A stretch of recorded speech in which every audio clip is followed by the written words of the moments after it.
Hello students, मेरा नाम है आयुषी जैन। अपना स्कूल ऑफिशियल मेरे चैनल में आप सभी का स्वागत है। आज मैं लेकर आई हूँ क्लास 10th के 8.2 एक्सरसाइज ट्रिग्नोमेट्री का, जहाँ पर कुछ एंगल बेस्ड हमारे क्वेश्चंस हैं। देखिए, पहले भी बताया है एंगल कैसे, वैल्यू कैसी है एंगल्स की, और याद करने का एक तरीका भी बताया है।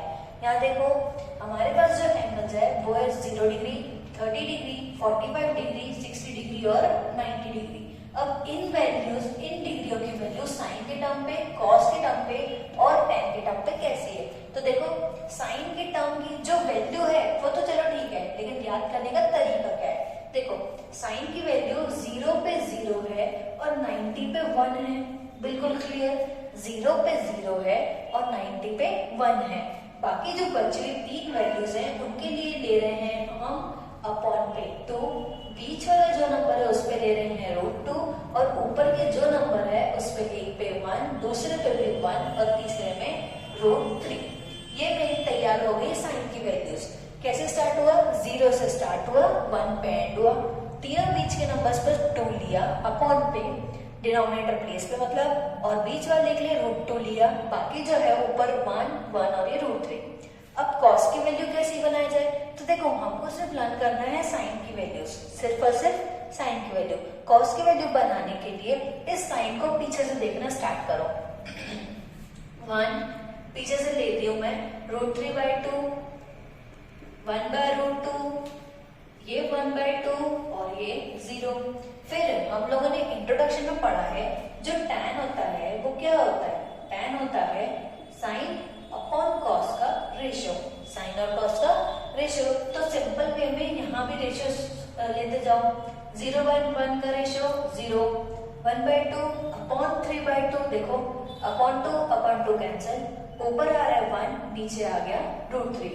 ये देखो पूरा ही सेम है, पूरा कैंसिल होकर आ जाएगा 1। यहाँ पर अपॉन में कैंसिल, ऊपर आ रहा है सिर्फ और सिर्फ √3 और 1/0 जो कि वैल्यू अभी तक डिफाइंड नहीं है, इस वजह से उसको लिखा जाता है नॉट डिफाइंड। चलिए, वैल्यूज तो हो गई क्लियर। अब आ रही है क्वेश्चन कैसे सॉल्व की जाए। तो देखो, वैल्यू को पढ़ा कैसे जाता है हमको वो देखना है पहले। साइन के लिए अगर मैं आप लोगों को ये बोलूं कि साइन की 30 डिग्री वैल्यू बताओ, साइन की 60 डिग्री वैल्यू बताओ, कॉस की 30 डिग्री वैल्यू बताओ, कॉस का 90 डिग्री वैल्यू बताओ, tan का 60 डिग्री वैल्यू बताओ, तो पढ़ते कैसे? साइन का 30 डिग्री, साइन का 30 डिग्री, देखो जरा 1/2, तो ये वैल्यू होगी 1/2। कॉस का, साइन का 60 डिग्री, यही साइन का 60 डिग्री कितना है? √3/2। ऐसे ही वैल्यू को पढ़ा जाता है, ठीक है।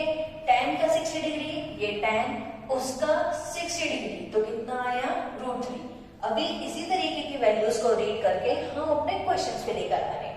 देखो जरा, स्टार्ट कर रहे हो क्वेश्चन को। एक्सरसाइज 8.2 का फर्स्ट क्वेश्चन इवैल्यूएट बोल रहा है, यानी सीधे सीधे जो भी दिख रहा है हम उसको सॉल्व करेंगे।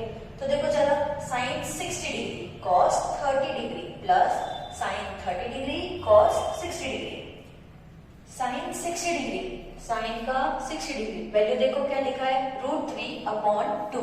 ये रख दिया वैल्यू √3/2, इंटू है बीच में कॉस 30 डिग्री, कॉस का 30 डिग्री कितना दिख रहा है? √3/2 प्लस साइन 30 डिग्री, तो देखो जरा, साइन 30 डिग्री वो है 1/2, कॉस 60 की वैल्यू कॉस 60 डिग्री, तो होता है ये 1/2। अब बस इसका काम खत्म। सिंपल वे में कैसे सॉल्व किया जाए? तो देखो, मैं क्या ले रही हूँ? अपॉन का दोनों नंबर मल्टीप्लाई, न्यूमरेटर डिनोमिनेटर, √3 होता है 3, 2 2 4, बीच का प्लस, 1 1 1, 2 2 4। जब दोनों के बेस नंबर होते हैं सेम, उसको लिखा जाता है सिंगल नंबर, और ऊपर के नंबर्स को डायरेक्ट ऐड कर लो। 3 + 4 कितना आया? 4/4। हमारा आंसर आ गया कितना? 1। यानी हमने क्या किया? सबसे पहले वैल्यूज देखा, वैल्यूज को चार्ट के थ्रू पुट किया, पुट करने के बाद सीधे सॉल्व कर दिया, और ये अपना क्या आ गया? आंसर। चलिए नेक्स्ट क्वेश्चन। चलो, हमारा नेक्स्ट क्वेश्चन है 2 tan² 45 plus cos² 45 minus sine square 60। ध्यान दो, 2 एक नॉर्मल नंबर है जो कि रहेगा बिल्कुल अलग। tan स्क्वायर यानी मैं दिमाग लगाऊंगी कि ये जो tan है, tan का डिग्री 45 उस पे स्क्वायर है। उसके बाद फिर देखा यहाँ भी है तो क्या लिखूंगी, cos की 30 वैल्यू उसका स्क्वायर, यहाँ sin की 60 वैल्यू उसका स्क्वायर। अब वैल्यू पुट करो तो देखो 2 tan 45 कितना है 1, तो ये हो गया 1 का स्क्वायर प्लस cos 30 कितना √3/2 उसका स्क्वायर माइनस sin 60, sin की वैल्यू 60 डिग्री कितनी √3/2 उसका स्क्वायर। ध्यान से देखो जरा, ये भी √3/2 का स्क्वायर है, ये भी √3/2 का स्क्वायर है, लेकिन ये प्लस पे है, ये माइनस पे। दोनों नंबर सेम, एक प्लस पे एक माइनस पे हो गया कैंसिल। बचता कौन है, ये 2, 1 का स्क्वायर 1, सिंपली सॉल्व हो गया 2 1 जा 2। ये क्वेश्चन खत्म। अगला क्वेश्चन, चलो देखो थर्ड क्वेश्चन क्या है, cos 45/sec 30 प्लस cosec 30। अब चार्ट में जो था वैल्यूज आप ढूंढ लेते थे, अब आप खुद से बताएंगे। देखिए जरा, cos 45 वो होता है 1/√2, sec 30 अब बोलोगे sec और cosec क्या है, तो एक बार अगर आप भूल चुके हो तो मेरी पुरानी वीडियो चाहिए, वहां देखना कि sec और cosec क्या है। तो अभी फिलहाल मैं नॉर्मल बता दूं, sec और cosec होते हैं cos और sin का इनवर्स रिलेशन। तो मैं यहाँ पर sec 30 की वैल्यू वो लिखूंगी जो sin की 30 का रेसिप्रोकल होगा। sin की 30 की वैल्यू थी 1/2, उसका reciprocal 2/1 plus cosec 30, wait a minute, cos 30 की वैल्यू √3/2, तो √3/2 का उल्टा 2/√3। cosec 30 यानी sin 30, तो sin 30 1/2, तो उसका उल्टा 2/1। अब देखो ऊपर अलग न्यूमरेटर डिनोमिनेटर, नीचे अलग न्यूमरेटर डिनोमिनेटर। नीचे वाले को रिजॉल्व कर सकते हो, यूज कर रहे हो क्रॉस मल्टीप्लीकेशन। देखो जरा, ये ऊपर का एज इट इज, नीचे 2 1 जा 2 प्लस √3 का मल्टीप्लाई हो जाएगा 2 से, और नीचे आ गया √3 × 1 यानी √3। अब आप लोग को याद होगा, अगर रेशनल्स के नीचे भी रेशनल जाए तो हम नीचे वाले नंबर को कर देते हैं रेसिप्रोकल। यहाँ ले रही है 1/2, इसका हो जाएगा रेसिप्रोकल, मींस इनटू पे √3/2 प्लस 2√3। अब सिंपल मल्टीप्लाई ले लो, √3 × 1 ये आ गया √3, 2 का मल्टीप्लाई लो, 2 2 जा 4 प्लस 2 2 जा 4 और ये √3। वेट अ मिनट, चलो देखो ये 1/√2, 2/√3 प्लस 2/1, यहाँ कर दिया है हमने क्रॉस मल्टीप्लीकेशन। 2 1 जा 2 प्लस 2 × √3 2√3/√3। अब क्या करेंगे, नीचे वाले नंबर का रेसिप्रोकल, तो ये 1/√2 इंटू ये हो गया √3/2 plus 2√3।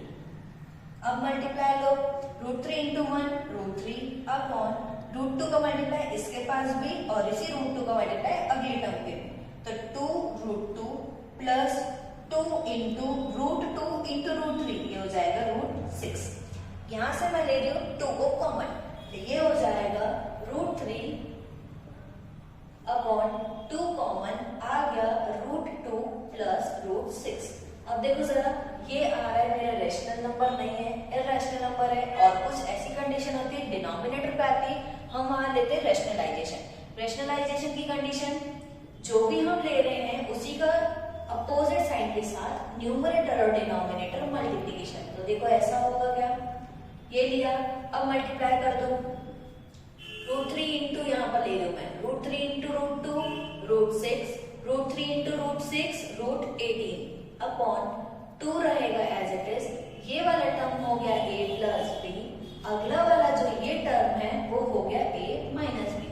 a plus B a minus B मिलकर बना लिया आइडेंटिटी, जो कि होता है a² माइनस b²। तो मेरा a कौन है, √2 उसका स्क्वायर माइनस अपना b कौन, √6 उसका स्क्वायर, और ये डन। ये आगे बढ़े, √6 माइनस √18/2, √2 का सॉल्व करो। √6 माइनस √18 अपॉन 2 इंटू ब्रैकेट -4। मुझे ये बताइए, ये मल्टीप्लाई होकर -8 आ पा रहा है? ये आंसर आ रहा है हमारा √6 माइनस √18 अपॉन माइनस में कितना हो रहा है? माइनस का 8। अब देखो यहां से और भी कुछ कॉमन निकल रहा है, √6 और √18। अगर हम चाहें तो हम इनका मल्टीप्लाई ना कर करके इसको सीधे सीधे भी लिख सकते थे। ये √3 बाहर, ये √2 माइनस √6 अपॉन -8। जो बुक है उसके पीछे आंसर में ये दिया है, मतलब उसने नहीं मल्टीप्लाई किया और हमने यहाँ पर मल्टीप्लाई कर दिया। दोनों ही कंडीशन आंसर की बिल्कुल सेम है। चलिए आगे बढ़ते हैं। अब आगे के क्वेश्चन हम करेंगे अगले वीडियोज में। आज के लिए thank you. Subscribe my channel, share my channel and like.